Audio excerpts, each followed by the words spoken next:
Parce que le président de la République, Félix Antoine Tshilombo Tshisekedi, a travaillé pour le bien-être des Congolais. A travaillé pour les politiciens aux hommes qui basé au sein du FCC. Le peuple congolais a besoin de figure et sika. Où il faut apporter espoir dans la gestion de Mboka. Balobi que directeur du cabinet lobi que voilà document na yeba ki ngote document na biye pas à surpris et les causes comme service directeur du cabinet 48 heures après le bakoza qui peut surpris mais non ba on ba yebelo ba salaki ce que ça que document ou pas na bangote et que mutu mo boya mutema mabe atambison na réseaux sociaux tant mieux mais du moins nga na zo se pour na mon état de droit salinini et bandi na mboka na biso. Mboka ezokeli boso muke c'est pas facile oh moni oyo eleki na gouvernorat ya Kinshasa okomona yango pe ebele na mikoleko ya okomona bato mosusu bakokangama okomona bato mosusu oyo bamesana koyiba d'ailleurs ozolanda de très près eza kuna audit mo ezo se préparer pour na ba ministère wana alors yesiko sur quel droit akende abandonner ba bokomesa heureusement ba démentir yango.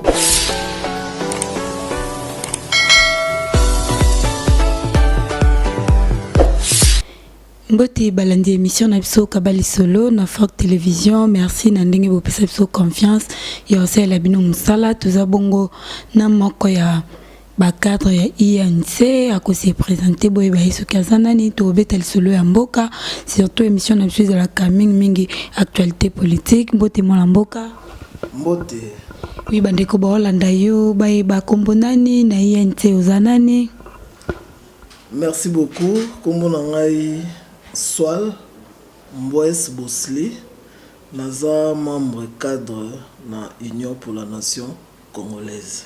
Oui, bandeko Holanda yo émission na biso ezala vraiment politique to beta masolo ya mboka to mona ki bongo premier ministre sala ki consultation ya ba parti politique azwa ki ba liste akendo pesa président de la république mais président azongi si ba liste wana ko lobete amoni ba kombo ya sepel na ngote bandeko batuni mituna babi gouvernement umeli depuis mwana mboka azwa ki kiti et umeli ba ebe ki fallait abimisa gouvernement atiki ba kombo wana batu wana basala soka moni basali mabende a pesi bango ba suspension mais kozong sa ba liste kozwa biso lisusu temps en tant que membre ya parti politique na likanisi wana okokoza na mali loba. Ouais. Mais maman nga na oyebiso que problème eza ko melate à sortir gouvernement parce que le président de la République Félix Antoine Tshilombo Tshisekedi a travaillé pour le bien-être des Congolais. A travaillé pour les politiciens aux hommes te. La seule préoccupation du président de la République est le peuple congolais. La liste de PCE, ce qui est président Monique, la liste et qu'on s'appelle le peuple congolais. Asanine. Andi manka bongo, mais non. Surtout que la liste est a qui n'a pas combo, il va travailler pendant plus longtemps. Namboka va diriger le ministère et belé. Changement mon tout tika communauté. À mon associé, va combo se répéter. Mais quand même, moi, je félicite le président de la République pour la décision. Azong ici, la liste pour abongisa, pour l'intérêt du peuple congolais ici. Azan n'était pas satisfait de ma boumou ya batou. Azan n'était pas satisfait de l'intérêt personnel ya batou, baza tout autour. Mais le président de la République, Azan n'a pas satisfait le peuple congolais. Ce qui la liste a jugé en Monique, la liste ils ont conformité na satisfaction à peuple congolais na place na ya tezaki ngai na kozonga sa liste na kozolo babongo to ebike INC ou bien IDPS bino cash et bandaka décision utaka na base mais ils ont différent na FCC to PPRD bango kuniza rande likolo après kitina bantu ya c'est tant bozolo ka changer ba kombo FCC ko kezo ba kombo nini bango bazarande mitu ba ebike ba camarade Bochape ba camarade Minako bango banarande na mikonzi après kitina bambolo moto bozolo ka la bino bilonga sika bomonte ke bino monde bozo freiner bobo sanate Janine Mabunda azali présidente ya Assemblée nationale a celle qui déjà session de chez bandi lelo lundi pour ko investir au gouvernement pendant que le gouvernement zate. Oui, bien évidemment. Ba ninga FCC baza ba partenaire na biso ya cash organisation oya bango kuna soki babandaka na likolo po bakita na base wana etali biso te. Est-ce que vous comprenez? Base ezali base. Ba politicien ba servaka nde population ba servaka nde base. Et puis FCC on a plus de 300 partis politiques maman. Plus de 300 partis politiques, c'est-à-dire bato basé bello au sein du FCC. Peuple congolais a besoin de figure ya sika. Où il faut apporter espoir na gestion ya mboka pour le bien-être ya biso nyonso. Donc je crois que réponse est simple maman na mutuna na yo, c'est-à-dire FCC basé belé ba s'organiser ba présenter biso bilonga sika ko yebisa ngate ke na FCC wana mutu mususu azate à part bato yo yebi wana baza ebele ba jeune bazali bato pe baza mayele bato pe baza compétent ko assumer ba poste na bazali.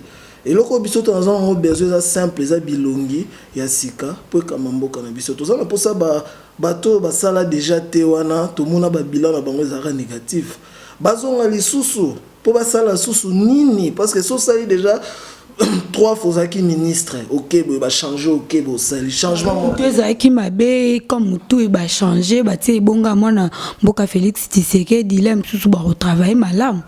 Non mais oui, que le président Félix Tshisekedi, oyo aza pembeni, muto aza pembeni za l'honorable Vital Kamerhe, muto maele monsieur Google. Donc il a facilité. Système muto za na lelo na mboka maman etika na kozala te. Hein, oyo monake parti mususu, groupement mususu baza majoritaire na parlement. Et que le groupement OESA est quand même pas président de la République, et Zaka na présidence. Donc, il y a un système où il y a bon et ça. Et pour que réussir, il faut que les bateaux et les partenaires soient représentés Félix Tshisekedi. Et les bateaux soient à l'aise. Dans le sala où il faut ça pour Namboka. Ils ont proposé Babilongi ba proposa ki wana o bisonyos to mona ki ba liste bele tambola na ba réseaux sociaux ba lobaki président che bic rouge et moi j'avais appuyé bic rouge na po bilonga to na posa na monter mboka to betali solo ya nomination ba bourgmestre to mona ki ba to misuko sepela ba lobi ke ndeko Gentino azali gouverneur na biso à ville province à Kinshasa a nommé ba bourgmestre Koubandaka Kalobi Tomoni a démentir directeur ya cabinet na démentir ba ebi liste wana te. Mais maman, et là que ça là sengo na ce qui s'était passé dans le 48 heures nomination ba bourgmestre patati na so sepela pona mona ke mboka na biso état de droit eza en marche. Ça dit toza sou na mboka te oyo poza mokonzi okoki ko violer constitution na lolenge oyo yo lingi. Balobi que directeur du cabinet lobi que voilà document na yeba kangote document na biye pas à surpris et les causes comme service directeur du cabinet 48 heures après le bakoza qui peut surpris mais non ba on ba ebelo ba salaki ce que ça que document ou pas na bangote et que mutu mo boya mutema mabe atambison na réseaux sociaux tant mieux mais du moins nga na zo se pela pour na état de droit salinini et bandi na mboka na biso o meki ko violer mibeko population télémi so population télémi et comme na mboka président de la république a appliqué nini mibeko heureusement pour na bango ba retirer en fait ko retirer tes mains bango ba bi ke document ne uti pa na bango te heureusement pour na bango mais soki ba satela ki kaka na eloko wana ya nomination o esalamaki wana je t'assure maman président de la République a appliqué. Katango koloba ke bango babi ba yebi yango te komona penza signature ya gouverneur.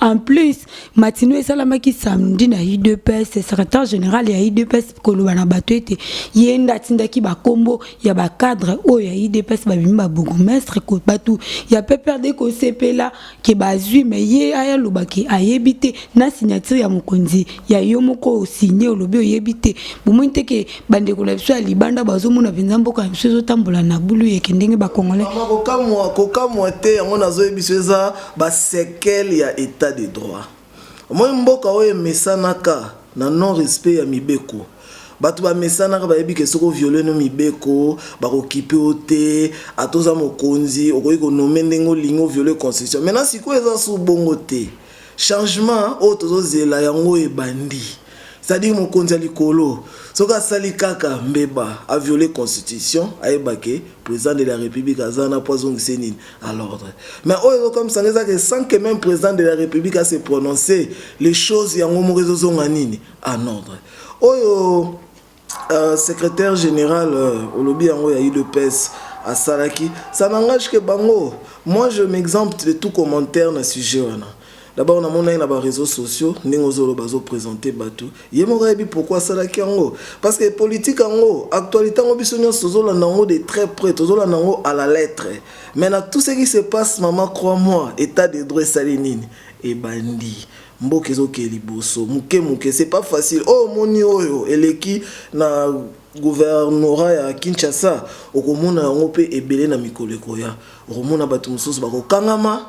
Au moins na batu mususu oyo ba mesana oyiba d'ailleurs ozolanda de très près eza kuna auditement bozo se préparer pour na ba ministère wana c'est-à-dire makambo to mesana kana ngote wana esali nini ebandisi kokoya po mboka na biso to mesana lokuta mboka na biso to mesana ba détournement mboka na biso to mesana na violation à droit to yebi nyonso wana maintenant c'est quoi changement yete Tozi président Morobo a une volonté politique et un même changement.